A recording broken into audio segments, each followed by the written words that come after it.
Hello students, so let's start today's lecture. आज के session में अपन स्टार्ट कर रहे हैं सप्लाई एनालिसिस टॉपिक का रिवीजन। हमने अभी तक सब chapter number 2 onward 2, 3, 3 and 3B देख लिया। आज अपन कर रहे हैं 4A and 4B। So supply analysis. अब टॉपिक है सप्लाई एनालिसिस, तो मतलब हमने डिमांड एनालिसिस स्टडी किया। जब डिमांड एनालिसिस पॉइंट से जब हम स्टडी कर रहे थे तो वो था हमारे कंज्यूमर किस हिसाब से डिमांड करता है, उसकी स्टडी किया जा रहा था। राइट, यहां पास प्रोड्यूसर भी एनालिसिस कर रहे हैं कि प्रोडक्शन, वो डिमांड का जो हमने देखा था ना, प्रोडक्शन हो गया उसके अकॉर्डिंगली। अब यहां पास चल रहा है प्रोड्यूसर अपने पॉइंट ऑफ देख रहा है कि कब वो सप्लाई करे। अब सप्लाई कब करेगा, एक नॉर्मली आप सब लोग मैन्युफैक्चरर हो, कब सप्लाई करोगे अपने गुड्स को, जब प्राइस हाई होगी कि लो होगी? हाई होगी। ये हो गया सिर्फ प्राइस एक फैक्टर कि आप अपने गुड्स को कब बेचना चाहते हो, जब प्राइस आपको ज्यादा हो। लेकिन बहुत बार क्या होता है कि और भी अदर कंडीशन और फैक्टर्स होते हैं जिसके कारण आप क्या करते हो, सप्लाई करने वाले हो। आपको न्यूज आ गई कोविड आने वाला है, बोला जितना बेचना है बेच ले भाई, उसके बाद तो बिकेगा नहीं। दूसरा है, समझ रहा है सुनामी आने वाला है, बोल दिया, मान लो सुनामी आने वाला है, पूरा गुड्स आपके खराब होने वाले हैं, तो आपको लग रहा है क्या, बेच लो और निकल लो। ठीक है। और भी ऐसे गवर्नमेंट टैक्सेशन पॉलिसी, गवर्नमेंट ने बोल दिया कि टैक्सेशन इस पर्टिकुलर गुड्स पे इस डेट के बाद बढ़ा देंगे, तो आप क्या करोगे, बोलो बेच दो। तो एक फैक्टर नहीं है जिसके कारण प्रोड्यूसर अपने सप्लाई को कंट्रोल कर दिया। There are so many factor due to which producer change its supply. But one of the major important role क्या क्या प्ले करता है, time, price and quantity. Supply के लिए टाइम, प्राइस एंड क्वांटिटी है, ये तीन जो वर्ड हैं, इन तीनों के कारण क्या होता है, सप्लायर अपना सप्लाई वेरी करता है टाइम टू टाइम। किस टाइम में वो बेच रहा है, किस प्राइस में चल रहा है मार्केट में, और क्या कितने क्वांटिटी वो सेल करना चाहता है। इसीलिए सप्लाई एनालिसिस में सबसे फर्स्ट लाइन लिखा है, total amount of goods and services available for sale. क्या है, सेल करने के लिए अवेलेबल किया गया है एट अ स्पेसिफाइड प्राइस। एक पर्टिकुलर प्राइस में कितना क्वांटिटी उसने अवेलेबल किया है। अब ऐसा तो नहीं करेगा वो कि प्राइस एकदम बहुत ज्यादा गिर गई है तो अपना शटर वगैरह बंद करके बैठ जाए। वो क्या करेगा, अपने वो अभी भी ओपन करेगा, कुछ लिमिटेड क्वांटिटी वो सेल करेगा। Got my point? प्राइस गिर गई है तो अपना क्या बंद करके चला जाएगा गोवा घूमने, क्या नहीं जाएगा, वो अपना बिजनेस पे पूरा ध्यान देगा और उसको क्या करेगा, लिमिटेड क्वांटिटी में बस सेल करेगा। तो एक पर्टिकुलर प्राइस में कितनी क्वांटिटी वो सेल करेगा वो सब अपने यहाँ पास देख रहे हैं। तो सप्लाई से पहले क्या होता है, सप्लाई से पहले क्या होता है, प्रोड्यूसर क्या करता है, मैन्युफैक्चर करता है। जितना भी गुड्स मैन्युफैक्चर किया उसी को क्या बोलते हैं बच्चों, टोटल आउटपुट। अब टोटल आउटपुट में से जितना स्टॉक उसके पास गोडाउन में रखा हुआ है उसी को अपन क्या बोलते हैं, स्टॉक। स्टॉक क्या हो सकते हैं, स्टॉक, स्टॉक से ही हम क्या करते हैं बच्चों, आगे सप्लाई करते हैं। तो स्टॉक क्या है, total quantity of commodity available for sale with the seller at a particular point of time. Available है, क्या वो सेल करना चाहता है, नहीं करना चाहता है, वो अलग चीज है। तो ये अवेलेबल है, it is a source of supply, यहीं से सप्लाई होता है। And it is potential supply, तो मतलब मैक्सिमम कितना सप्लाई कर सकता है, पोटेंशियल मतलब ये मैक्सिमम जितना इसके पास स्टॉक है वो सप्लाई कर सकता है। फिर विदाउट स्टॉक सप्लाई पॉसिबल नहीं है। By increase in production stock can be increase, production आप इंक्रीज करोगे तो स्टॉक भी क्या होगा, इंक्रीज होगा। And normally stock exceed supply, definitely आपका क्या रहेगा, स्टॉक ज्यादा रहेगा और सप्लाई कम रहेगा जनरली। ओके, तो stock is equal to supply in case of perishable goods. Perishable goods के केस में दोनों क्या रहता है, जितनी स्टॉक है आप उसको स्टोर करके रख नहीं सकते हो क्योंकि वो खराब हो जाएंगे। नेक्स्ट बोल रहा है stock is greater than, stock is greater than what, supply.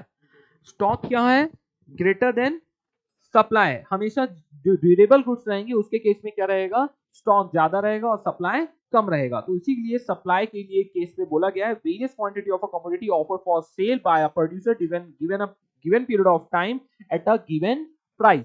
तो मैंने फर्स्ट लाइन में भी यही लिखा है कि सप्लाई होता कैसे है कि एक पर्टिकुलर गिवन पीरियड में एक गिवन प्राइस में कितनी क्वांटिटी वो सेल करना चाहता है उसी को क्या बोलते हैं अपन, सप्लाई बोलते हैं। Supply refers to a relationship between the market price and the amount of goods that the producer willing to supply, उन दोनों के रिलेशनशिप को ही बोलते हैं। ये इसका ज्यादा रोल नहीं है, लेकिन एमसीक्यू मल्टीपल चॉइस क्वेश्चन वगैरह में ये पूछने के इसके ज्यादा चांसेस है, डायरेक्टली क्वेश्चन इससे नहीं बनते हैं। लेकिन 2 मार्क्स से क्वेश्चन कभी भी वो स्टॉक एंड सप्लाई के ऊपर, जनरली स्टॉक के ऊपर बनाया जा सकता है। नेक्स्ट आते हैं, आखिर ये सप्लाई है क्या?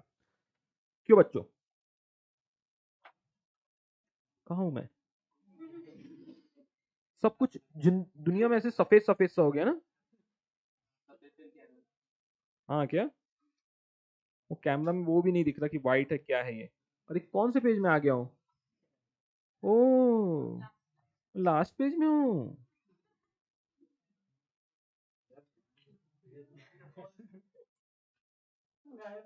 क्या है भाई, क्या चाहते क्या हो तुम? हाँ ये आ गया, यही है। अब हम सप्लाई शेड्यूल, मैंने जब डिमांड पढ़ाया था, अपने आप को संभालो थोड़ा सा।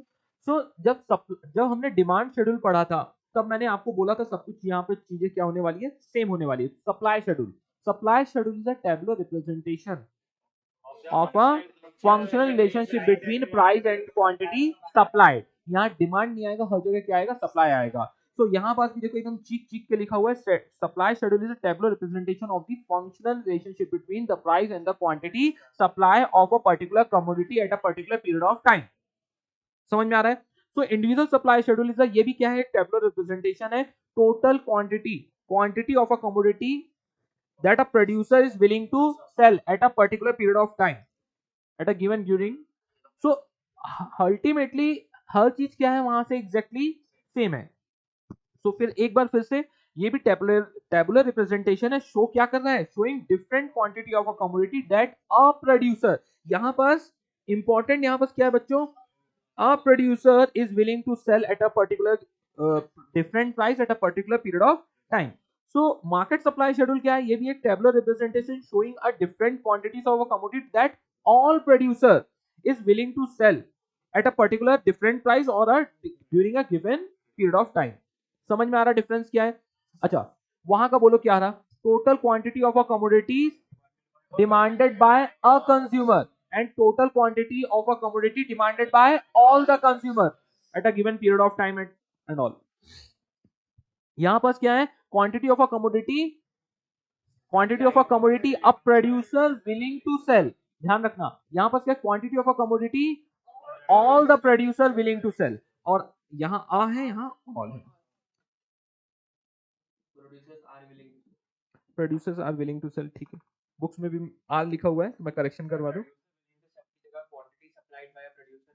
अरे सप्लाई वर्ड अब यहाँ पास नहीं रखना, विलिंग टू सेल ही रखो, सप्लाई भी वर्ड एकदम परफेक्ट है, इसलिए उसने बोला है। और हमने इसके बाद हमने क्या देखा बच्चों बताओ? अरे कैसे यहाँ पर से वो गायब हो गया है, क्या गायब हो गया है वो? अब देखो यहाँ पास जो रहेगा सप्लाई शेड्यूल में, जैसे अपन एक शेड्यूल बता देते हैं, बुक्स में क्या दिया हुआ है शेड्यूल, कोई बताएगा, हेल्प करेगा? इंडिविजुअल एक प्राइस 10 है, 20 है, 30 है, 40 है, 50 है। तो डेफिनेटली प्राइस क्या होगा, जैसे जैसे प्राइस इंक्रीज होगा वैसे वैसे इंक्रीज होगा। सप्लाई कितना है, 100, ठीक है। सो 400 एंड 500।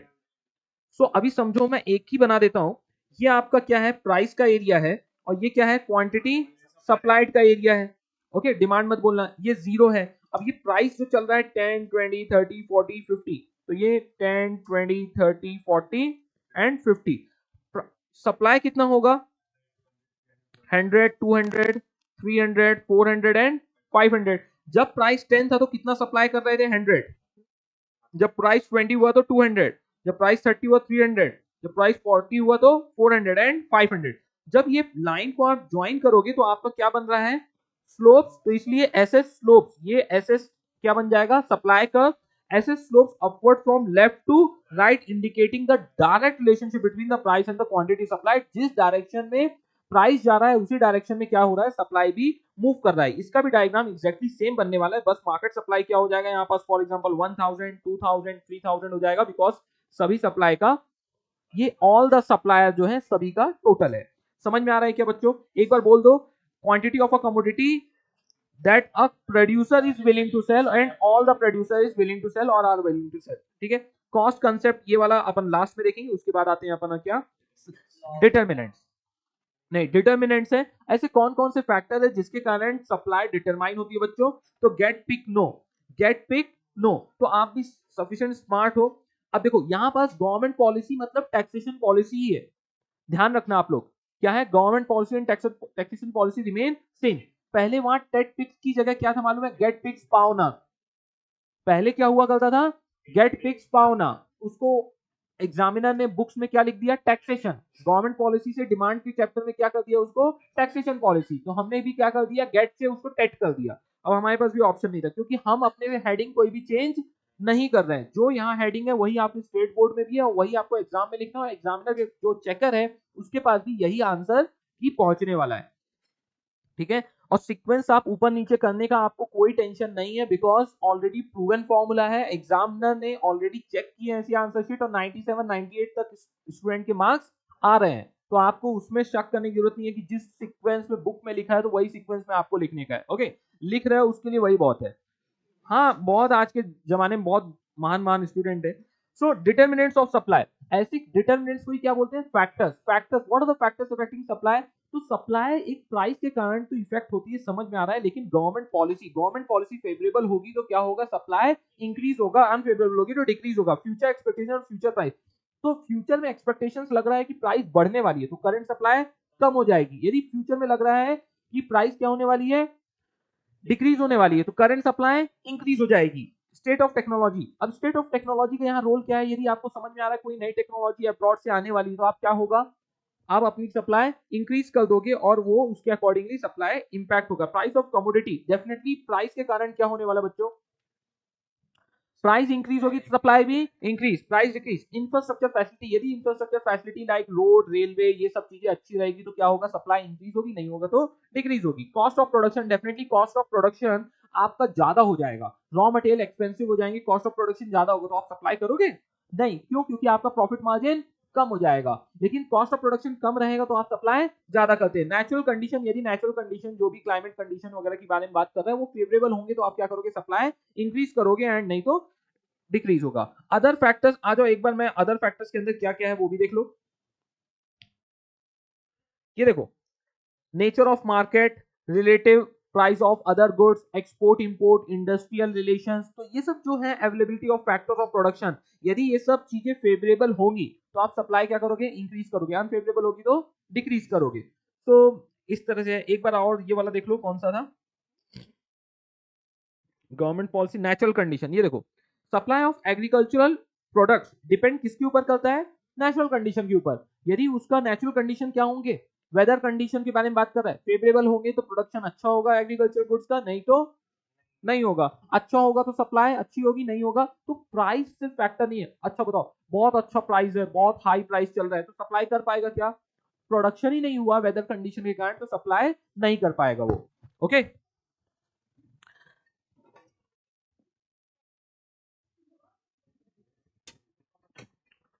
वॉल्यूम बच्चों, आवाज सही से आ रही है क्या?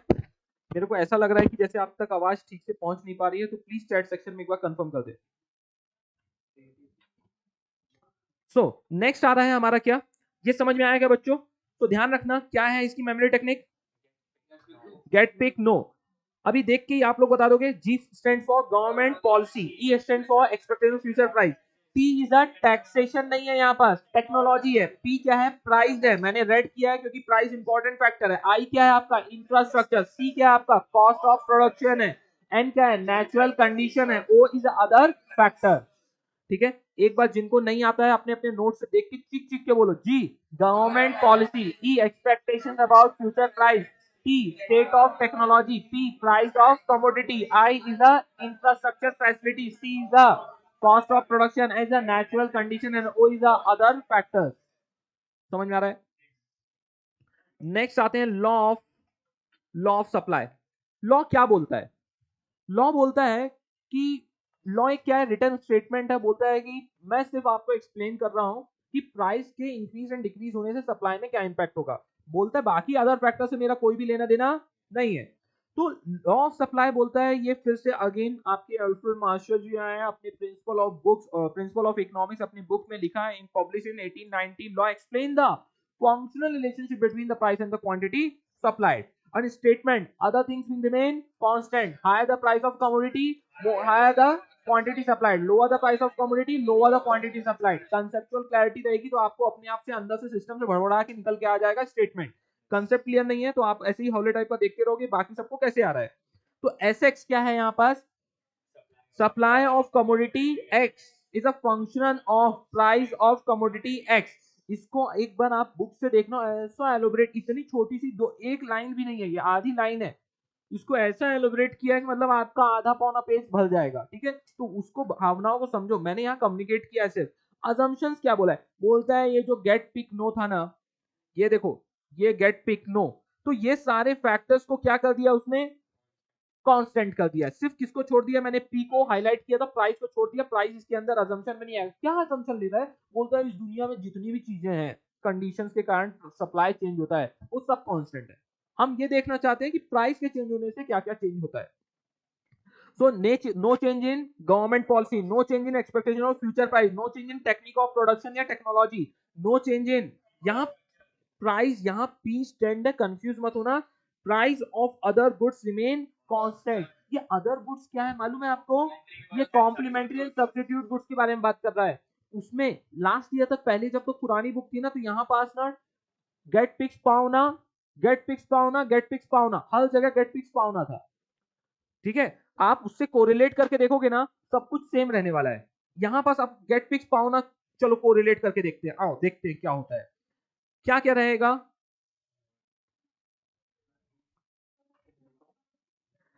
ये अपन इसको किस में अप्लाई करते हैं, सप्लाई में। चलो मान लेते हैं सप्लाई में, गवर्नमेंट पॉलिसी मतलब taxation policy, E expectation of future price, taste habit and fashion, लोगों का टेस्ट हैबिट एंड फैशन बदल गया तो आप अपना कितना भी प्रोड्यूस करते रहो, सप्लाई करने को कोई फायदा नहीं। नेक्स्ट आता है population, income, complementary goods, substitute goods, price, advertisement, other factor, nature of condition, nature of commodity है। समझ में आ रहा है क्या, तो वो भी सब सेम था, लेकिन यहाँ पास अपन को ये लिखने का नहीं है, अपन एकदम कट टू कट जितना एग्जामिनर, जितना हमारे स्टेट बोर्ड की बुक मिलेगा एज इट इज हम कॉपी पेस्ट करके आएंगे वहां। उसको समझ में नहीं आना चाहिए आपने कैसे ये सब याद कर लिया। गेट पिक नो क्या है आपका, government policy, expectation of future price, state of technology, price of commodity, I infrastructure facility, C the cost of production and then is the nature of natural condition and other factors. यहीं पास get pic वो में क्या है, get G government policy, E expectation of future price, test, यहाँ T is a constant technique of production, P price of other goods, price of other goods, I infrastructure facility के बारे में बोला है, यहाँ पर उसी को इसने क्या बोला है, ट्रांसपोर्टेज कॉस्ट। ध्यान रखना, इंफ्रास्ट्रक्चर फैसिलिटी जब वहां पास हम बात करें तो हमने बोला था रोड, रेलवे, ट्रांसपोर्ट, यही चीज क्या होनी चाहिए, अच्छी होनी चाहिए। यहाँ पर उसने क्या बोला है, ये आई को टी करना है, देख लो। सी क्या है, cost of production will remain constant and weather condition, natural condition, दोनों क्या है, सेम है। अब उसने क्या कर दिया, इधर नेचुरल कंडीशन, इधर वेदर कंडीशन, इसलिए मेरे को वो करना पड़ा, नहीं तो जैसे वहां पास टेट पिक्स पाउना था, नो टेट पिक्स था। समझ में आ रहा है, बिल्कुल वैसा सेम था, लेकिन मैंने क्या किया है, मेमोरी टेक्निक भले चेंज कर दी है, पॉइंट्स आपको हिलाने नहीं है। मैं भी समझ रहा हूँ, मे भी एग्जामिनर भी समझेगा, natural condition and weather condition पूरा देश समझ रहा है कि सेम होता है, लेकिन अपन को क्या लिख के आना है, यहाँ वेदर कंडीशन ही लिख के आना है। स्टेटमेंट एक बार और बोल दो, other things will remain constant, higher the price of commodity, higher the quantity supply, lower the price of commodity, lower the quantity supplied. अच्छा, नोट, ये अजम्पशंस तो आपने पढ़ लिया, इसके अंदर का कंटेंट कैसे लिखोगे, जैसे गवर्नमेंट पॉलिसीज के बारे में, it is assumed that government policy will remain constant, if government policy change supply will also change, okay, if, और उसके अंदर और लिखना होगा, if the government policy change, if there is a favorable change in the government policy supply will also change, and if there is a vice versa करके छोड़ सकते हो, नहीं तो और आगे बढ़ाना है, if there is a unfavorable change in government policy supply will decrease। समझ में आ रहा है कैसे आंसर बढ़ाना है, क्या लिखना है अंदर कंटेंट, आप चाहे जैसे भी देख लो, इसी तरह सब चीजें लिखी हुई है। नेक्स्ट आते हैं बच्चों exception, what are the exceptions of law of supply, भूल गए आप, बताओ क्या है, agriculture goods, perishable goods, urgent need of cash, rare article and labour supply. इसकी मेमोरी टेक्निक चाहिए, नहीं हुआ है, याद हो गया है। सो एग्रीकल्चर गुड्स की कंडीशन में बोल रहा है, बोलता है इन केस वंस एक बार भी यदि एग्रीकल्चर का कंडीशन क्या था, फेवरेबल नहीं था, प्रोडक्शन नहीं हुआ, तो प्राइस कितनी भी इंक्रीज हो जाए हम सप्लाई नहीं इंक्रीज कर सकते। प्राइस कितनी भी इंक्रीज होती रहे सप्लाई चेंज नहीं होगी। तो नेक्स्ट आता है पेरिशेबल गुड्स। पेरिशेबल गुड्स में केस में भी सेम कंडीशन होता है कि जैसे जैसे पेरिशेबल गुड्स जो होते हैं उसकी सप्लाई आप चेंज नहीं हो सकती। आओ आपको मैं कंटेंट से दिखाना पसंद करूंगा, मैं बता रहा हूं, नहीं नीचे रहेगा एक्सेप्शन। ये देखो लेबर ऑफ सप्लाई में बाद में जाएंगे। एग्रीकल्चर गुड्स बोल रहा है अनफेवरेबल चेंज इन वेदर रहेगा तो नहीं बढ़ा सकते हैं। पेरिशेबल गुड्स रहेगा तो supply would offer to sell more quantity at a lower price to avoid losses. यदि वो खराब होने वाला है तो वो क्या करेगा, उसको तुरंत बेचने की कोशिश करेगा, तो वो प्राइस जबकि डाउन है तब भी वो सेल करने की कोशिश करेगा। पेरिशेबल गुड्स को रिटेन करके बोलेगा प्राइस बढ़ने का इंतजार नहीं कर सकता। Next urgent need of cash. यदि आपको अर्जेंट नीड है कैश की तो किसी भी लोअर प्राइस है तो भी आप उसको सेल करके क्या करोगे, अरे प्यार बाद में करना रे छोड़ो। सो अर्जेंट नीड ऑफ कैश में क्या होता है, इनकेस आपका प्राइस डाउन भी रहता है तो भी क्या करते हैं, सेल कर देते हैं। रेयर गुड्स के केस में भी अब ये देखो अकबर के जमाने का क्या है, यहाँ पास कुछ भी नहीं है, तो कुछ तो है, अकबर जी इससे पानी पिया करते थे मान लेते हैं। अब अब अब वो पी के चले गए, वो पी के चले गए, अब ये दोबारा इससे वो नहीं पी सकते। ये बहुत ही रेयर आर्टिकल है, इसको अभी कितना भी इसका प्राइस इंक्रीज कर दिया जाए इसको इंक्रीज नहीं किया जा सकता। इसमें कौन पिया करता था पानी, पानी अकबर जी पिया करते थे, ठीक है। तो रेयर आर्टिकल के केस में antique goods, old point painting, rare articles, ये सब जो है ये सब चीजें इंक्रीज नहीं की जा सकती। अब बहुत इंपॉर्टेंट आता है सप्लाई ऑफ लेबर। इतना इंपॉर्टेंट है, यहाँ पास एक वर्ड सबको याद आना चाहिए। क्या याद आना चाहिए, backward bending supply curve. Backward bending supply curve. तो वो बोलता है, ध्यान आ रहा है मेरी स्टोरी क्या चला करता था जब, स्टोरी किसको किसको याद है, स्टोरी बहुत याद रखता है ना, कोई बात नहीं मैं दोबारा बता देता हूँ। लेबर सप्लाई के केस में क्या कंसेप्ट मैंने आपको बताया था, जब अरे लेबर सप्लाई के केस में जैसे ही पहले क्या करता था, हम दो हमारे दो थे तो, अरे सुनो तो, अरे तुम लोग वहां मत जाओ। तो पहले हस्बैंड जाता था उसको, छोड़ो सुनो तो, अरे इधर आओ। सो वेज रेट पर आवर कितना था पहले, 100 रुपीज था। तो वो क्या करता था, 5 आवर काम करता था, 500 कमाता था, 400 रुपए की, 400 रुपए का खाना खाता था और 100 रुपए की दारू पीता था। अगले दिन फिर जाता था, वो इसका डेली रूटीन था। और वो अरे अब क्या हुआ, वेज रेट क्या हो गया, इंक्रीज हो गया। वेज रेट कितना हो गया, 200 हो गया। उसको बहुत मजा आने लगा, तो उसको 7 काम करने में मजा आने लगा, इसलिए वो 7 आवर वर्क करने लगा। उसको कितना मिलने लगा, 1400 रुपीज मिलने लगा। तो वो बहुत कमाता था, करता था। अरे उसमें भी खाता था और दारू थोड़ी ज्यादा पीने लगा, लेकिन अरे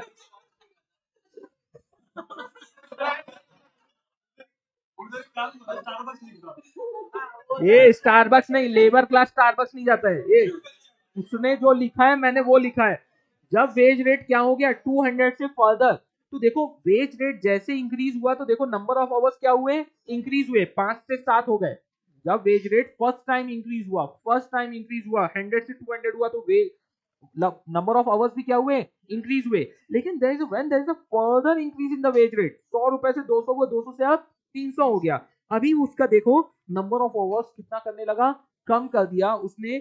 आवर्स रेट तो बढ़ा लेकिन नंबर ऑफ आवर्स क्या कर रहा है, वो कम कर रहा है। बिकॉज इसके पास ना अभी कितना आ रहा है, 1800 आ रहा है। मालूम है कि 3 दिन तक, एक दिन काम करेगा 3 दिन तक खाना खाएगा, बीवी बोलेगा मैं जाऊं ना जाऊं तेरे को क्या मतलब, ये लोग 400 रुपए तू खाना पका, 100 रुपए की दारू डेली पी सकता है, बताओ समझ में आ रहा है। तो 500 रुपए पर डे भी पिएगा तो 3 दिन बैठ के आराम से पिएगा, तब भी उसकी जेब में जुआ खेलने के लिए भी क्या रहेगा, 300 रुपए बच जाएंगे।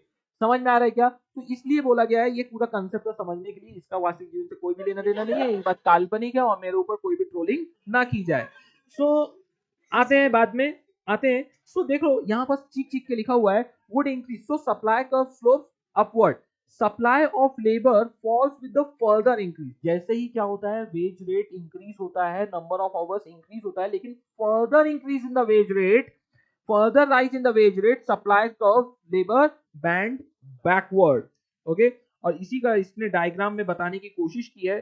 टूर के देखिए इसको, जब पहली बार 100 से 200 में क्या रहा तो नंबर ऑफ आवर्स 5 to 7 हो गए, और जैसे ही उसने फिर से वेज रेट और इंक्रीज हुआ तो क्या हुआ 7 से 6 आया, इसलिए बैकवर्ड बेंड हुआ है। इसका डायग्राम मैं भी आपको फिर से बहुत बार, जितने बार बोलोगे, देखो और ऑलरेडी बना चुका हूं बहुत बार, एक बार और बना दूंगा तो क्या चला जाएगा आपके लिए, है ना? आपके लिए तो जान हाजिर है बच्चों, दूंगा नहीं। तो देखो ये आवर्स है, ओके। पहले कितने आवर्स काम करता था? 5 आवर्स, और कितना मिलता था उसको? 100 रुपए। जैसे ही उसका 200 रुपए हुआ तो वो क्या करने लगा? 7 आवर्स वर्क करने लगा। लेकिन तो ये डायग्राम कुछ इस टाइप से बन जाएगा। लेकिन when there is a further increase in the wage rate, जब 300 हो गया तो ये क्या हो गया? 6 में आ गया। तो ये आपका 6 में आया, ये यहां से बेंड हो गया। तो समझ में आ गया? तो इसको बोलते हैं बैकवर्ड बेंडिंग कर्व। ओके, इसको पूरे इसको नहीं बोलते हैं। ओके, ये पार्ट को बोला जाएगा, ध्यान रखना, नहीं तो आप गड़बड़ कर दोगे। ए से S1 को जो जा रहा है उसको बोलते हैं अपन बैकवर्ड बेंडिंग कर्व। ए से S1 देखो लिखा भी होगा यहां पास, पूरा बोल दिया SAS1 backward bending labour supply curve. तो इस तरह से आप इसको ध्यान रखना, इसके ऊपर ज्ञान बांटना। अभी क्या बच गया बच्चों? कॉपी बच गया हमारा, फिर से आ जाओ कॉपी। हाँ, सो बहुत ही सिंपल है, कॉपी को देखना, COP, कल भी हमने प्रीवियस लेक्चर में भी हमने देखा था।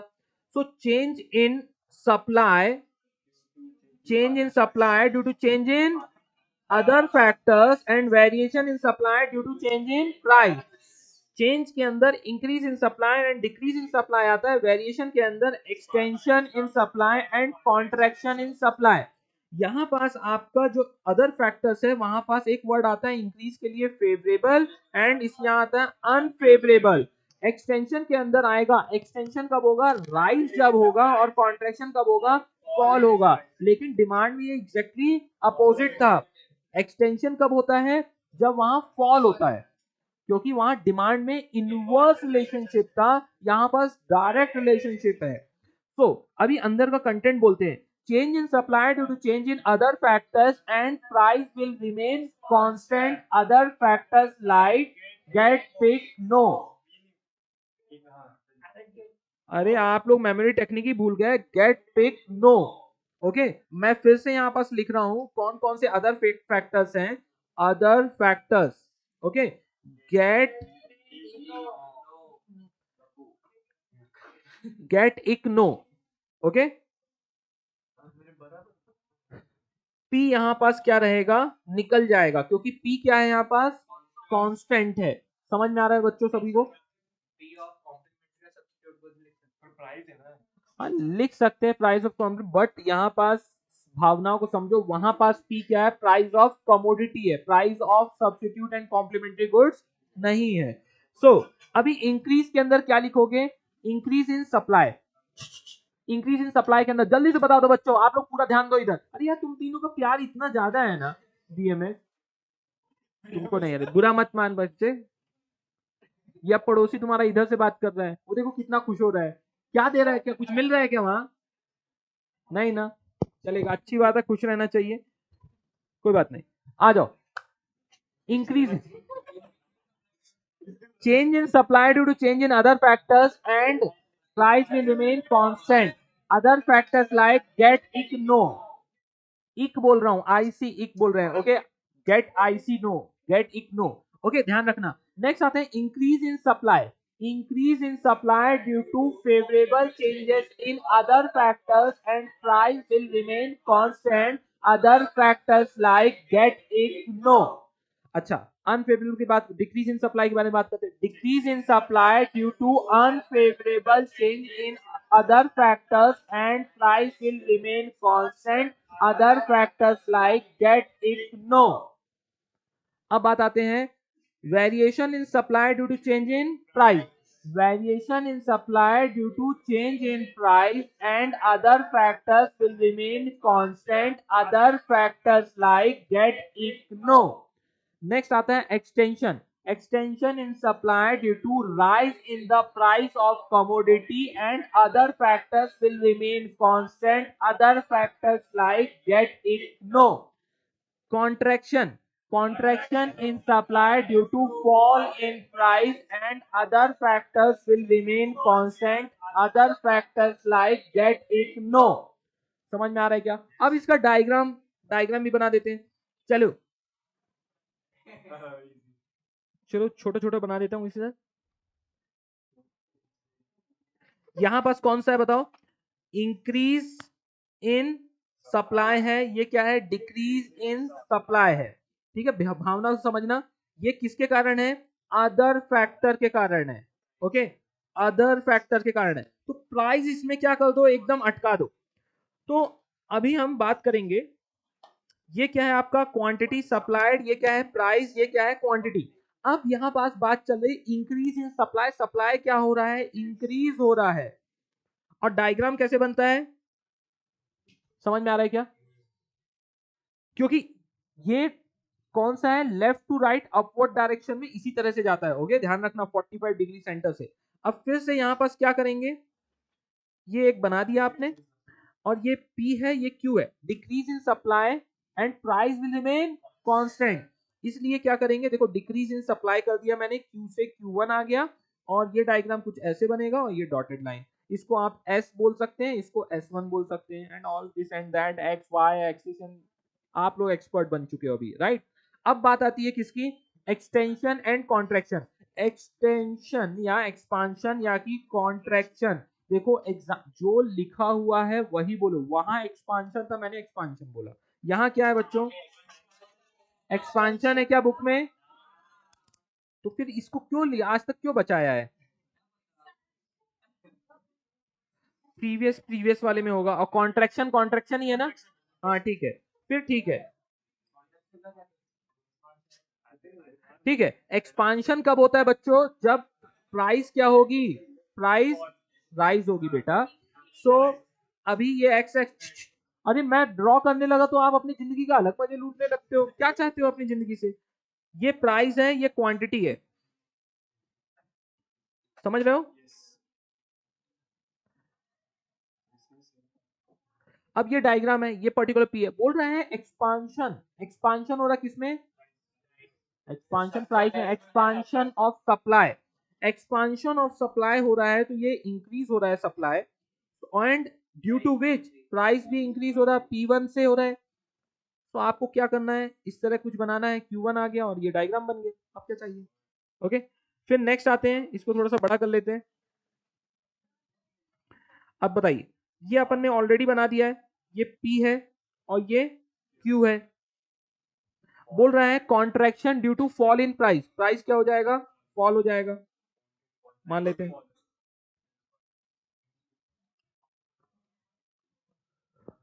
समझ में आ रहा है क्या? तो इस प्रकार से कुछ डायग्राम बनने वाला है और उम्मीद करता हूँ आप सबको ये सब चीजें समझ में आई होंगी. अब आते हैं, बात आती है एक बहुत ही चिल्ली से कंसेप्ट के ऊपर, कॉस्ट एंड रेवेन्यू. है अब यार, ये धोखा नहीं दिया करे यार.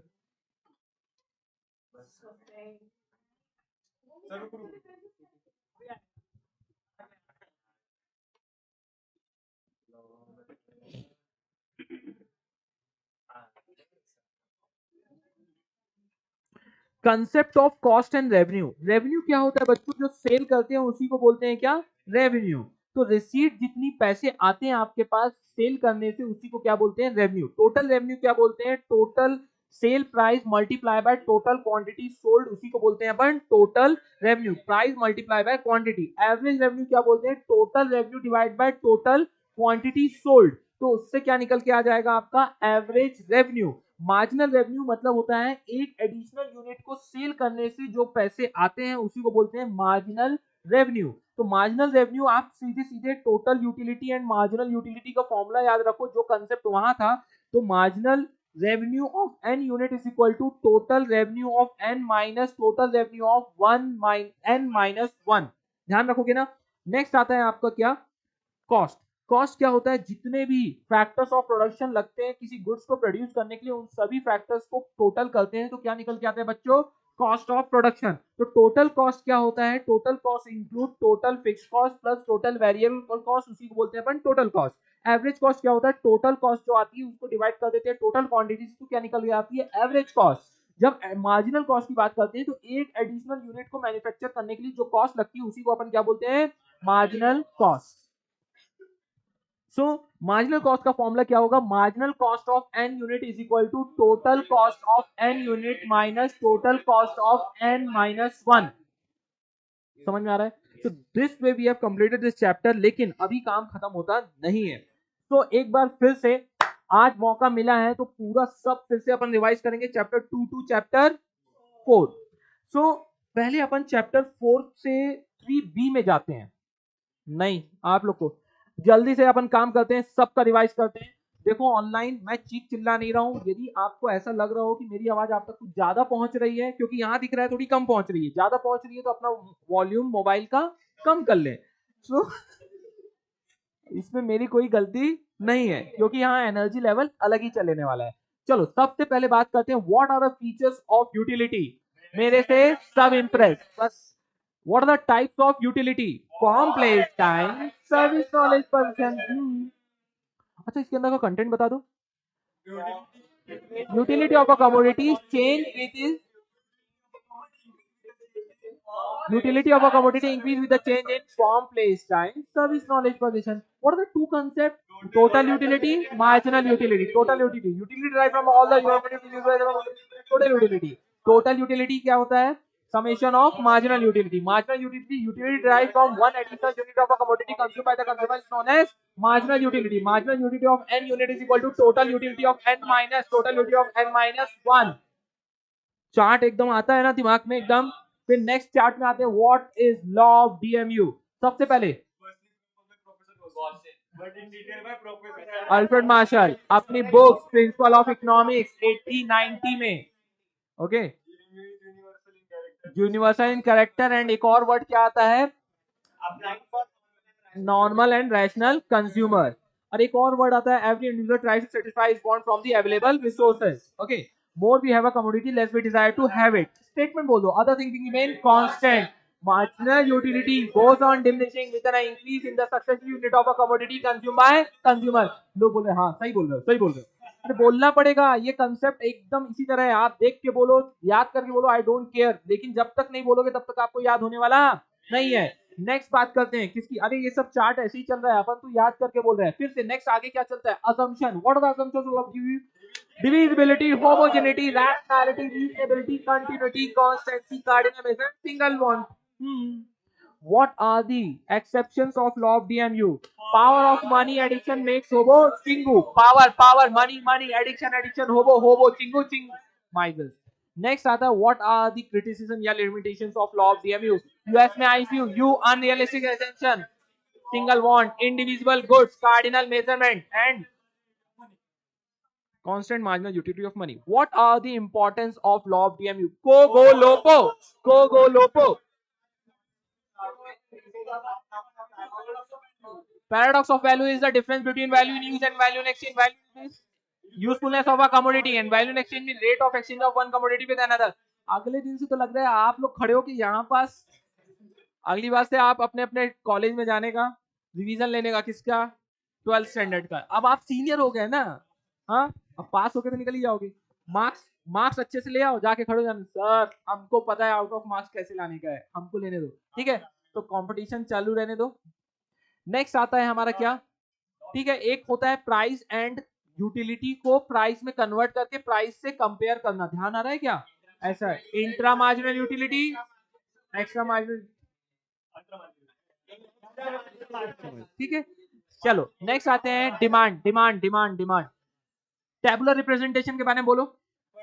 Demand schedule is the tabular representation of a constant between price and the quantity demanded.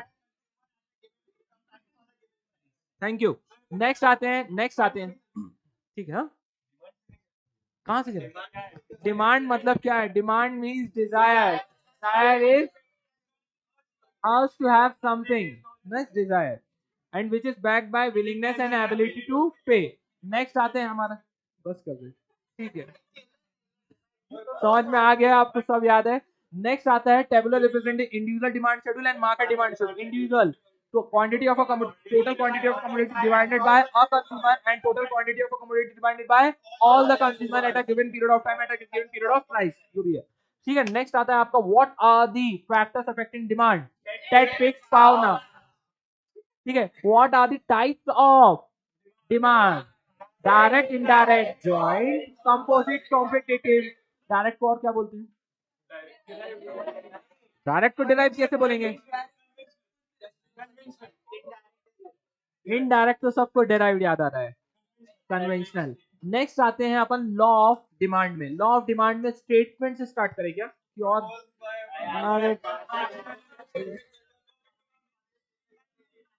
ठीक है। तो फॉर्मूला है demand of D of X equal to function of price of X, ठीक है, वो सब आपको समझ में आए। चलो डिफिनीशन वगैरह लिख लेना। स्टेटमेंट बोलो, other things remain constant, higher the price of the commodity, lower the quantity demanded, lower the price of commodity, higher the quantity demanded. Okay, next आते हैं बच्चों, नेक्स्ट क्या है, what are the assumptions of law of DMU, note एट फिक्स, अंदर का content भी एकदम याद है। फिर नेक्स्ट आता है what are the exceptions of to good gift, to good gift ये habitual goods, prestigious goods, given paradox, ignorance, lies, illusion and speculation। Next क्या आता है, कॉपी, अरे यार बस कॉपी यार बोर हो जाएगा ठीक है। कॉपी में क्या है आपका, change in demand due to change in other factors and variation in demand due to change in price.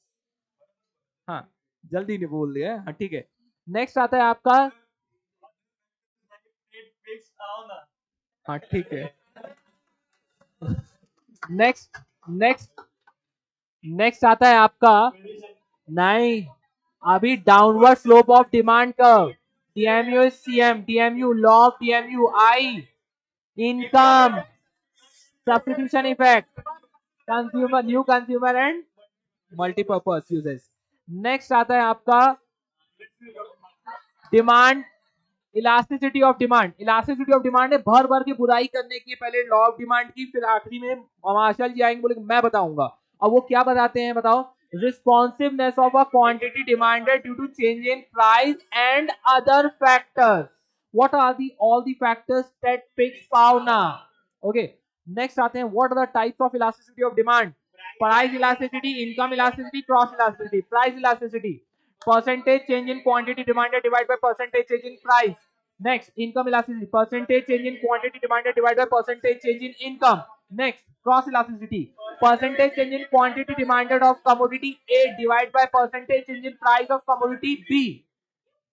next next आते हैं अपन, आ जाओ बच्चों, नेक्स्ट क्या है, types of price elasticity, perfectly elastic, perfectly inelastic, unitary elastic, relatively elastic, relatively inelastic, अंदर का content भर भर के।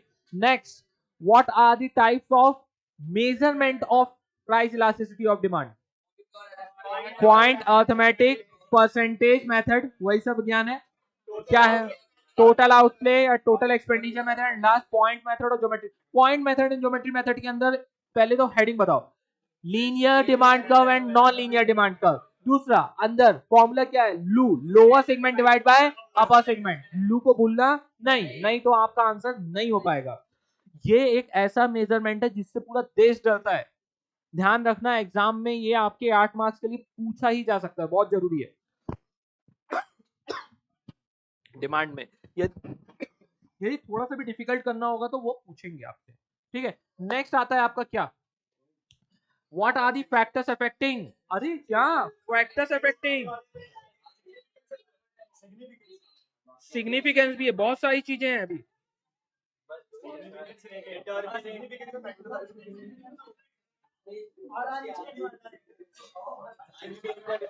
अनचेंजर durable time, U, urgency of, ये क्या अर्जेंसी ऑफ नीड्स, कुछ भी बोलने का है क्या आज,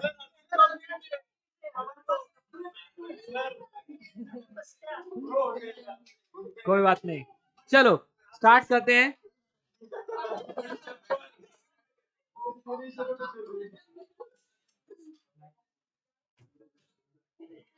यही बंद हो गया।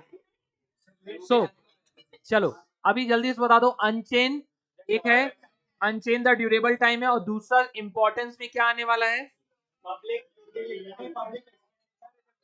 और को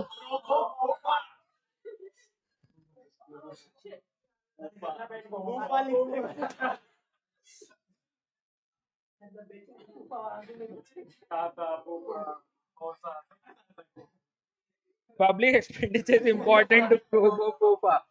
चलो ये वाला आप भूल जाओगे, जल्दी से बता दो। Public expenditure is important. Public utilities expenditure,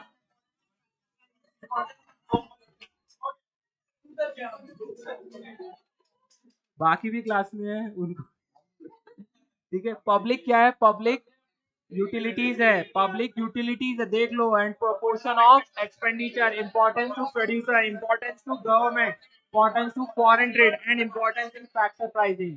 क्या है? Public expenditure is important to प्रोगोफोफा। ओके, नेक्स्ट आता है आपका अनचेंज द ड्यूरेबल टाइम। सबसे पहले urgency of need, nature of commodity, complementary goods. Online वाले हो आप लोग, घर में क्या कर रहे हो बताओ? ठीक है, घर में आप क्या कर रहे हो? पढ़ाई कर रहे हो। अब फिर उसके बाद देखो, अभी अभी हम बात करेंगे सप्लाई की। सप्लाई शेड्यूल है, ठीक है, ठीक है। Tabular representation, individual supply schedule. फिर इसके बाद आता है determinants of supply. Get pic no, get pic no, get pic no, सब कैपिटल है। Okay, get government policy, expenditure feature right, technology है, technique of, state of technique नहीं तो टेक्नोलॉजी है, ठीक है। प्राइस ऑफ कमोडिटी है। आई क्या है आपका? Infrastructure facility. C stand for cost of production. N is a natural condition, O is other factor, ठीक है।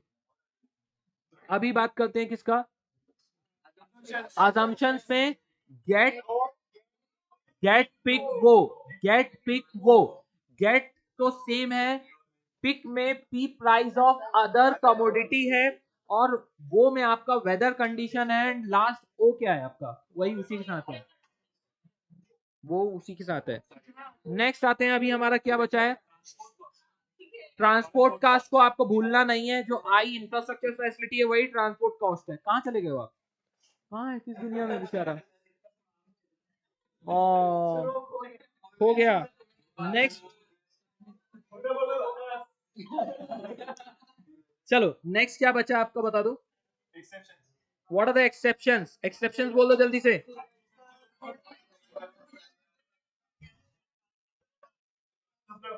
एक एग्रीकल्चर गुड्स हो जाता है, दूसरा पेरिशेबल गुड्स। फिर अर्जेंट नीड फॉर कैश है, rare article and labour, supply of labour है। फिर क्या है? कॉपी, और फिर टोटल कॉस्ट एंड, ठीक है।